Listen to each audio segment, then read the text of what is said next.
Welcome back to Watch the Bookerman and to episode number 108 of Paul Heyman's TNA, and we'll begin this week's show with Jeff Hardy and Sting. They were the victims last week of Austin Aries and the Kings of Wrestling, and they come out to open the show saying that at this exact time last year, the New Age arrived. It was Sunday week 2 at Bound for Glory that they made their debut, and then their first impact was this show 1 year ago. Last week, the Kings of Wrestling laid them out once more, and they were left wondering if they were destined to fight these guys forever. They call out the Kings, Aries, and anybody else from the New Age of Honor who wants to fight them tonight. Aries, Hero, and Castagnoli make their way out, and Aries on the microphone says that this isn't a good idea for those two to call out the three of them. However, as the trio head to the ring happily, ready to take the men down again, Sting pulls a baseball bat from his jacket and hands it to Jeff. He then pulls out another one, which he keeps, so this causes the trio to halt. Aries decides that he'll save the beating for his match with Jeff Hardy in the main event. Really, he's afraid of what might happen if he steps in the ring with the two guys with baseball bats. Sting says that that's perfectly fine, but since they're out here, he has a message to deliver on behalf of somebody who can't wait to see Austin Aries after that main event. At Bound for Glory, Austin will lead a team, 4 guys against 4 members of the TNA roster. When Aries asks who the team leader will be for TNA, Sting says that he will find out after the main event, as he already said, and we're setting up not only the main event here, but also the final post-match segment, hopefully something to keep people interested. We then open with the ultimate squash match, basically. Sara Del Rey destroying former knockout Shelly Martinez in 48 seconds by submission with the cross arm breaker. It's a good rating from Sara Del Rey with a 61, and it's a pretty good match considering the shortness and that Martinez isn't that good. A good sign for what we have planned next. As Sara Del Rey stands tall in the ring following the most dominant victory you could possibly have, there was no offense from her opponent. Madison Rayne comes out to the ring. Madison says that she's seen Sara Del Rey issue her open challenge, and apparently that's been made official for Bound for Glory, so she's deciding to issue a challenge of her own. She asks Del Rey if she sees how ridiculous it is for people to come out and make their own matches without earning it. She says that Paul Heyman is going to have to change plans for Bound for Glory because that idea simply doesn't work. You can't just give somebody a match because they ask for one. Having previously looked to avoid engaging with Madison Rayne on this topic, Sara Del Rey takes a microphone. She says that there is an easy solution to all of this. How about it next week, a one-on-one match between the two of them on the go-home show to Bound for Glory. Whoever wins that match will earn the right to issue an open challenge at Bound for Glory, and the loser will sit the pay-per-view out. Madison Rayne agrees, she'll see her next week, and with that sorted, Sara Del Rey leaves. She doesn't want this to go on any longer than it has to, but advancing the storyline between these two women with a 64, again a good rating that gets the crowd hotter. We then get the first of 3 sit-down interviews to be aired on the night. AJ Styles is speaking with Mike Tenay, a man who he knows very, very well, but he's first asked about the incident that has had everybody talking when he took the TNA title instinctively when CM Punk had a hold of both championships. Tenay suggests that that is indicative of his mentality going into Bound for Glory weekend. While the Ring of Honor title, of course, is important to him, his real priority is the TNA World Heavyweight Championship. But AJ says, with the greatest of respect, he is sick of talking about it, and nobody's going to have to ask him about that come Bound for Glory because he's walking out with both titles. He disagrees with the suggestions that he disrespected the Ring of Honor title when he took the TNA title, saying that he has shown more reverence to it than any of the New Age of Honor guys. They were passing it around like some prop, whereas he has held it and defended it like a champion. He doesn't like CM Punk, Samoa Joe and the New Age of Honor, but that doesn't mean that he doesn't know the history and significance of Ring of Honor. Those guys aren't Ring of Honor, and he's not willing to let them represent it. That's why he has to keep this title. His issues with CM Punk in particular are personal. Everybody knows that they simply hate each other's guts, but there can be no doubting how dedicated he is to this title. That's why his primary focus at the moment is Glory by Honor, and once he beats CM Punk, he'll turn his attention to taking Bryan's title 24 hours later at Bound for Glory. So a determined and straight to the point AJ Styles with a decent promo. It loses heat, but we've still got an interview with Bryan and one with Punk, which we're promoting throughout the night as being quite explosive. Of course, these are pre-recorded, and we're putting across that CM Punk said something that is going to cause some controversy, so we'll see what he has to say later on. We then get the second match of the night, scheduled to be Motor City Machine Guns versus Future Shock, and after Adam Cole and Kyle O'Reilly make their entrance, the American Wolves make their way out to ringside in order to scout their Bound for Glory opponents. They were invited to do so by the Motor City Machine Guns on Evolve, and they offer a few words of advice to Future Shock before the match begins.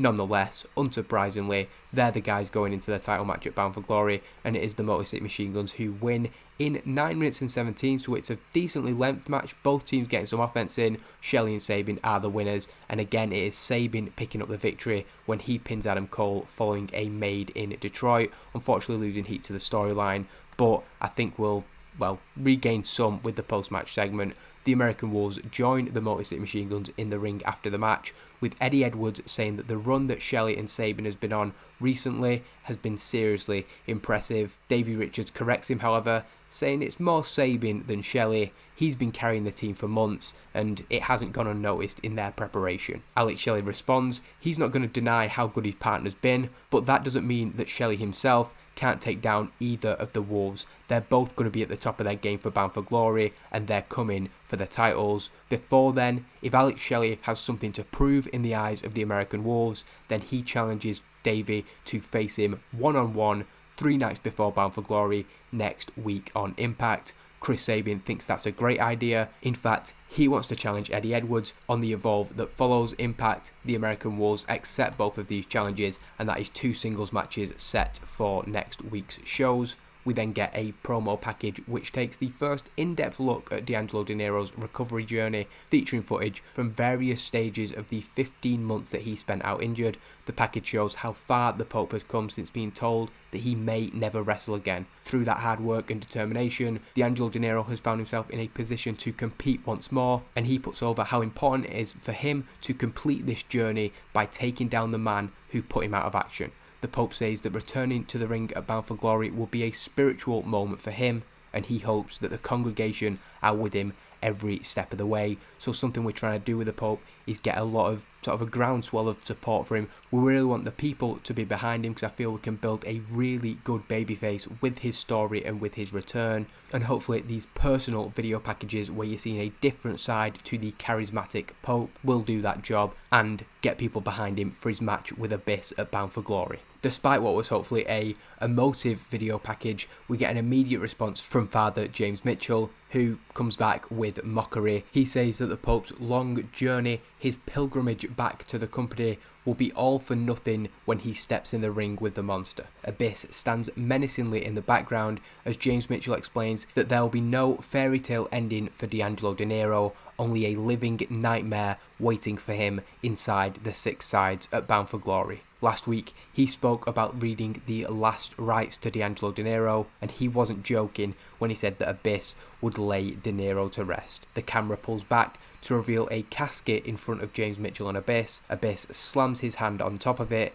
as James Mitchell begins to laugh maniacally, so the Last Rites reference wasn't just a figure of speech. Last Rites was a match type that TNA had. It was one of their more convoluted matches. I believe it was you had to put them in the casket and then they'd be raised to the roof or something like that. Another one like the King of the Mountain that I don't like, but I do think that the idea of a Last Rites match sounds cooler than a casket match, so it's going to be a straightforward casket match. The winner is the person who can trap their opponent within the casket, but we're just going to call it the Last Rites because I think it just sounds a little bit better. We then go into the last match of the first hour. Unfortunately, Tyler Black is off his game. I think that could have been a much better match if he wasn't, because a 64 is very, very much below what we expect from him. Still a decent match, with Tyler Black winning via a blackout curb stomp. And like in his match with Shark Boy a few weeks ago, Tyler Black is almost rolled up in this match, and that causes the switch to flick and he becomes more aggressive, more violent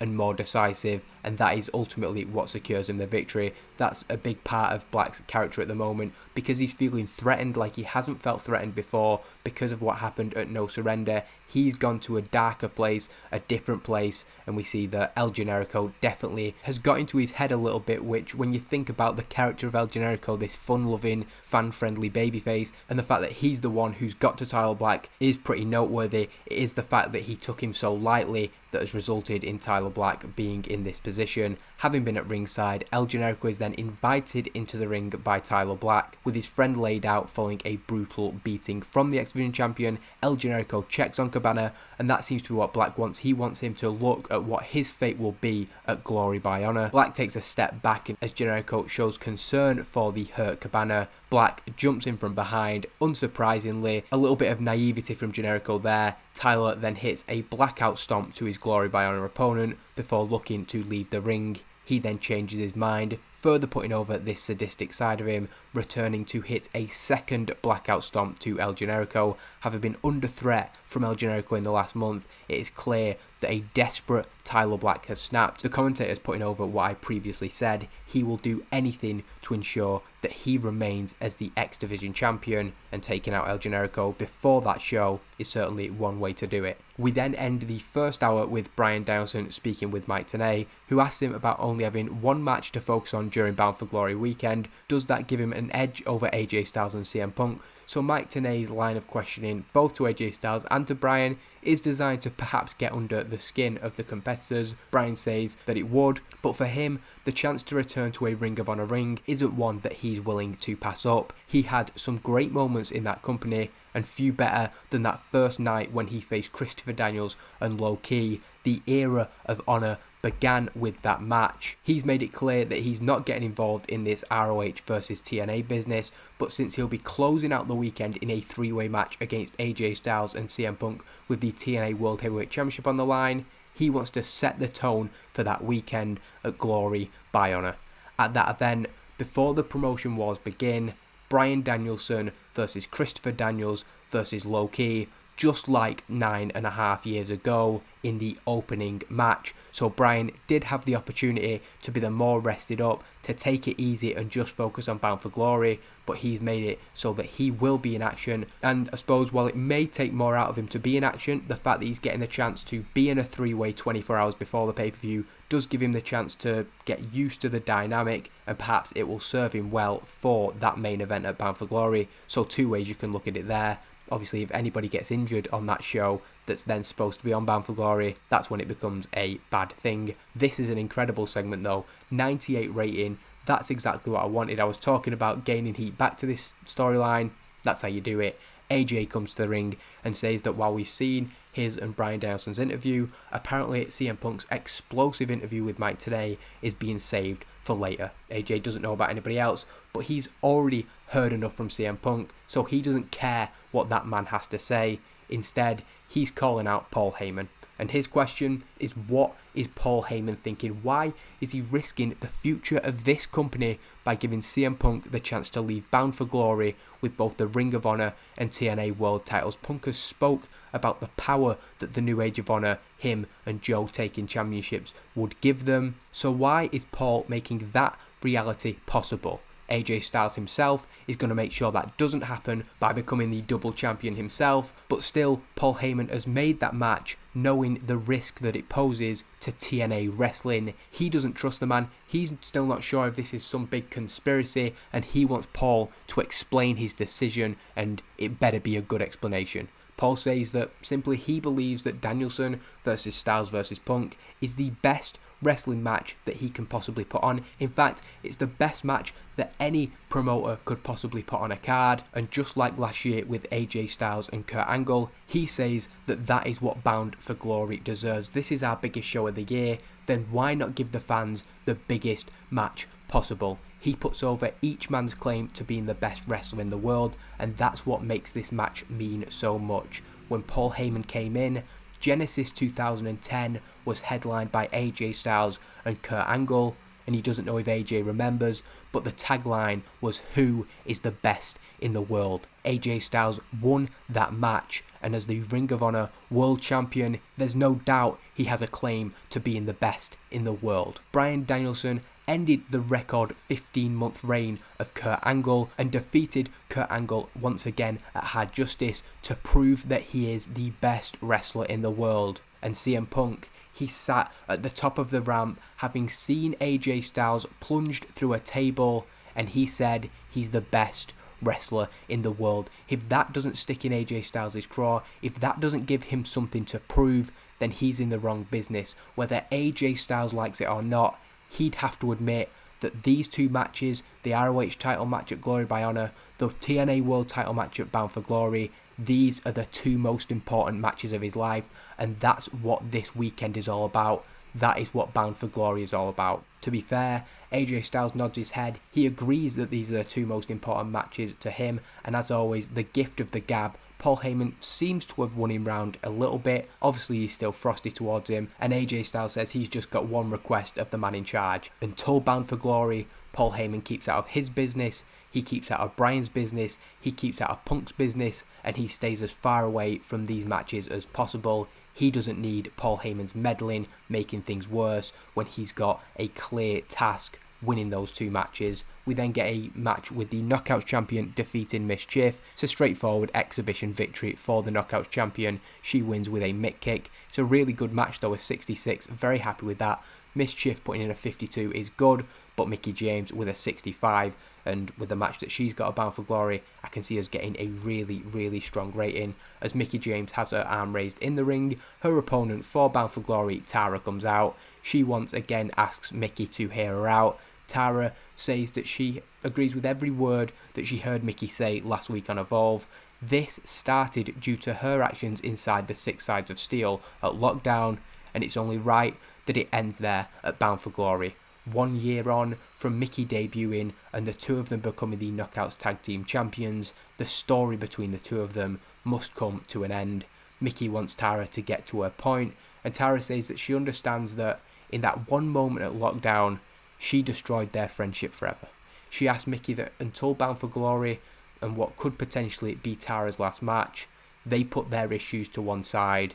She offers a hand to Mickie James, doing her best to sound as earnest as possible. Mickie takes a moment to formulate her response and then asks Tara if she thinks that she's stupid. Tara says that she doesn't, but Mickie takes her down anyway. It's going to take more than a couple of promos to make up for the constant attacks from Tara that date back from April. She is not allowing Tara to get in her head with this emotional stuff about her career potentially ending. Mickie just lays into the challenger, and eventually the two women have to be pulled apart. Both of them doing well when improvising, and it's another really good segment in the Knockouts Championship storyline. Tara clearly trying to get in the head of Mickie James, but we can see as of yet it simply isn't working.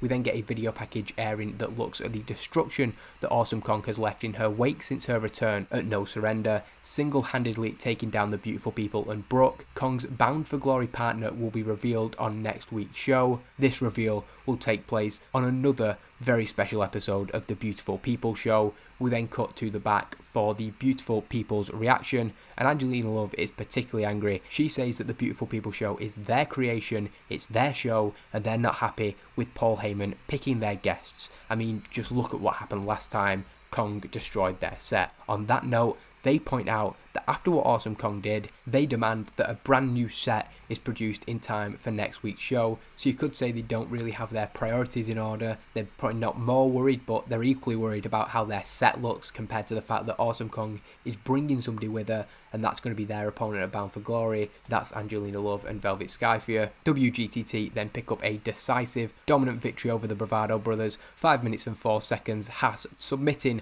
Harlem Bravado with a Haas of Pain. It's not a very good match, despite good performances from Charlie Haas and in particular Shelton Benjamin. Both teams have great chemistry, and we cool the crowd a little just because I think it's a straightforward squash match and there's not that much to it. After the match, the winners stand tall. They've picked up another victory on their way to the Ring of Honor World Tag Team Championship match at Glory by Honor against the Briscoes. On Evolve, Jay and Mac will speak about that match. Mauro and Taz putting over that they've seen what Jay Briscoe had to say, the message that he's directed towards WGTT, and fans are not going to want to miss that show. We then get the sit-down interview that has been spoken about a lot, Punk and Mike Tenay, but from the moment the interview begins, it's clear that Punk will control the direction and tone of it, making things as difficult as possible for Mike Tenay while avoiding a number of questions. CM Punk is clearly enjoying toying with the original voice of TNA.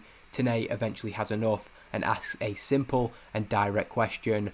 Why is CM Punk going to go back on his claim that he'd never compete in a TNA ring again by going for the TNA World Heavyweight Championship at Bound for Glory? Mike Tenay, we know that he's got that temper to him, and he's saying, if you hate this company so much, why are you desperate to get your hands on our title? Punk laughs. He says he's not going to get caught up in semantics and he's not going to let Mike Tenay antagonise him. All he's ever done has been about furthering the cause of Ring of Honor, and Bound for Glory gives him the chance to do just that at the expense of Mike's precious TNA. He's going to walk out with 2 titles, but unlike AJ Styles, this has and never will be about him. For AJ Styles, it's always been about the ego. He's always wanted to be seen as the man who carried TNA, but for Punk, it's so much bigger. He says that if Mike wants to get smart with him, then he can be the first to know what Punk plans to do with that TNA title. Mike's damn right he's desperate to get his hands on it, because on the Impact that follows Bound for Glory, he's going to throw that title in the trash where it belongs. At that point, Punk takes off his mic and storms off. A huge bombshell dropped. If Punk leaves Bound for Glory as the TNA World Heavyweight Champion, he plans to toss that title away. Presumably, he intends to have the Ring of Honor title as well, and that will be the one true World Championship. Even higher stakes now, AJ Styles in particular, but also Bryan Danielson, desperate to keep that title away from him. The main event is a superb match that advances the ROH v TNA storyline and gets the crowd buzzing. I think I booked it as a car crash, or maybe it was a mayhem match, and it was a double DQ finish in the end. So we don't get a finish, but this is to facilitate the post-match angle. Basically, the Kings of Wrestling come out as Jeff Hardy takes control. Sting comes out to even the odds. Austin Aries is still down on the canvas. Once Aries gets back up, it's a 3-on-2 face-off. The referee trying to gain control but can't. A 3-on-2 brawl breaks out,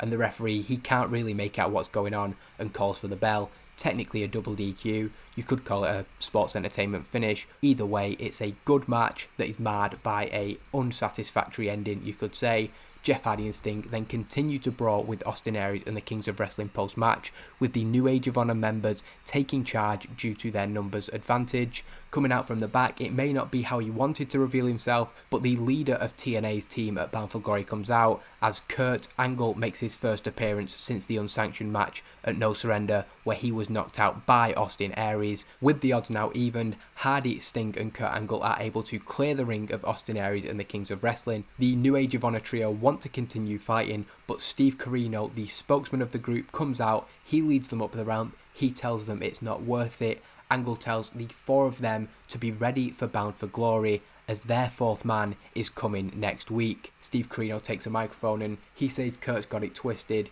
He isn't getting in the ring at Bound for Glory. Joining them on the ramp, Samoa Joe stands beside Aries, Hero and Castagnoli. He is the 4th man in Team Aries, a man with a lot of history with the guys in the ring. The commentators put this over as a game-changing addition to their team.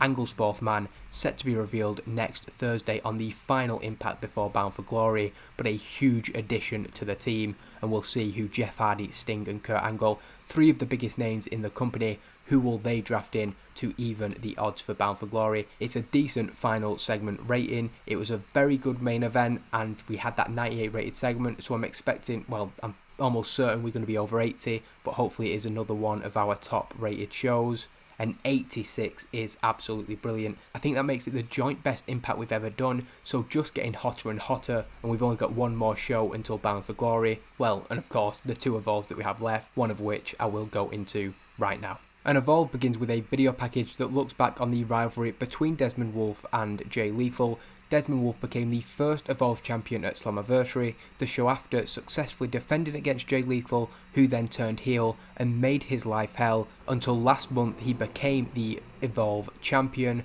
The rivalry, of course, has continued, the roles reversed, Desmond Wolfe desperate to make Lethal's life a living hell. We then get a good promo from Jay Lethal, who promotes the main event with the added information that he's had it confirmed that this is Desmond Wolfe's final chance, the last one-on-one match between them. I did this promo, then I realised when putting it in the game, this is the fourth match they've had. Basically, it has to be better than the ones that we've previously done, so I'm a little bit worried that we could get a really bad rating for this. I think I had it between Jeff Hardy and Desmond Wolfe at the start of this save, and we've resulted in a real bad match. So I'm very worried about this show, to be honest, but hopefully the two men can deliver in the main event. The Forefathers, represented by Frankie Kazarian, James Storm and Robert Roode, defeat Sweet and Sour, Magnus, Matt Jackson and Nick Jackson in 10 minutes and 52. Kazarian pinning Magnus with a fade to black. Not a very good match, to be fair. A good win for the Forefathers, who take microphones after the match and issue a challenge to any Ring of Honor guys for Glory by Honor, a 3-on-3.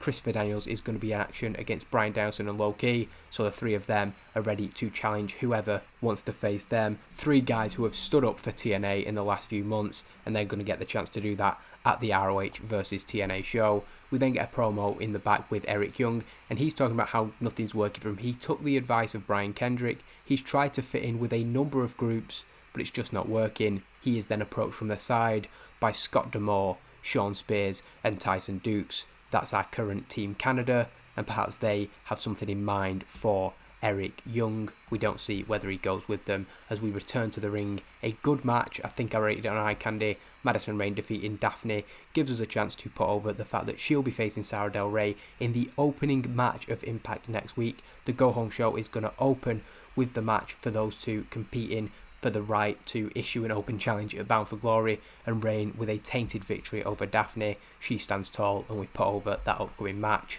We then get the promo that doesn't quite deliver as I'd hoped. It's the Briscoes and their cosmetically pleasing promo on WGTT. It's based on a promo they did back in 2011, I think it was, against WGTT, and they tell the story of their tryout week in WWE. The fact that they were told that they were not cosmetically pleasing enough to wrestle on television, and they've held that with them.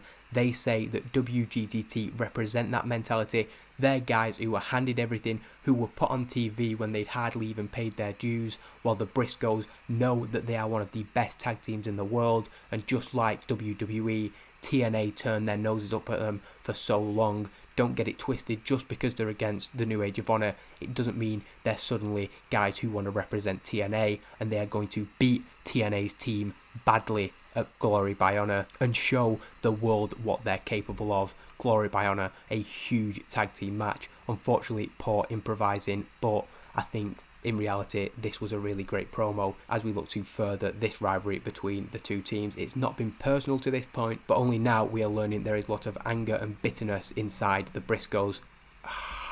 That is absolutely terrible.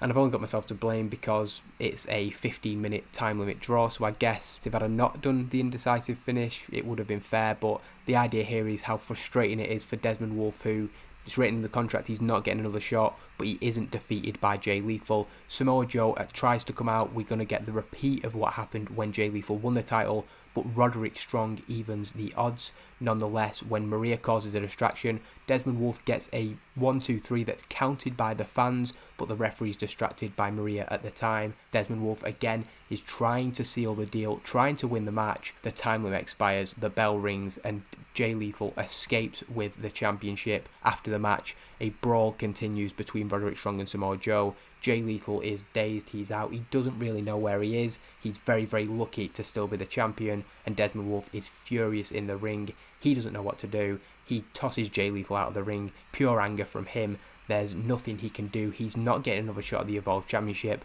but he's very, very much been hard done by, and it's a 57. The less said about that, the better. We're going to Bound for Glory. We've been having our best ever shows. That's, I think, our best ever Impact. And then we follow up with the worst show that I've ever booked. Certainly in this save, I should say. I've booked plenty of worse ones with other companies.